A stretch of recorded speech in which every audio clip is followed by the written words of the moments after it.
ദുബൈയിൽ വ്യാജ കമ്പനികൾ ഉണ്ടാക്കി വ്യാപകമായി വിസ തട്ടിപ്പ് നടത്തിയ കേസിൽ 161 പേർക്ക് കോടതി വൻ തുക പിഴ വിധിച്ചു. 152 ദശലക്ഷം ദിർഹമാണ് പ്രതികൾ പിഴ നൽകേണ്ടത്. മുഴുവൻ പ്രതികളെയും നാടുകടത്താനും കോടതി ഉത്തരവിട്ടു. വിചാരണ നടപടികൾ പൂർത്തിയാക്കിയ ശേഷം ദുബായ് സിറ്റിസൺഷിപ്പ് ആൻഡ് റെസിഡൻസി കോടതിയാണ് 161 പ്രതികളും കുറ്റക്കാരാണെന്ന് കണ്ടെത്തിയത്.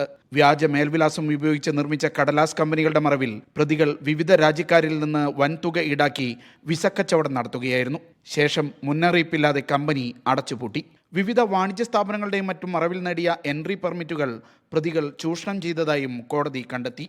താമസ തൊഴിൽ നിയമ ലംഘനങ്ങളോട് ഒരു വിട്ടുവീഴ്ചയും ഉണ്ടാവില്ലെന്ന് അധികൃതർ പറഞ്ഞു. സമാനമായ മറ്റൊരു കേസിൽ അടുത്തിടെ 21 പ്രതികൾക്ക് കോടതി ശിക്ഷ വിധിച്ചിരുന്നു. Media 1, Dubai.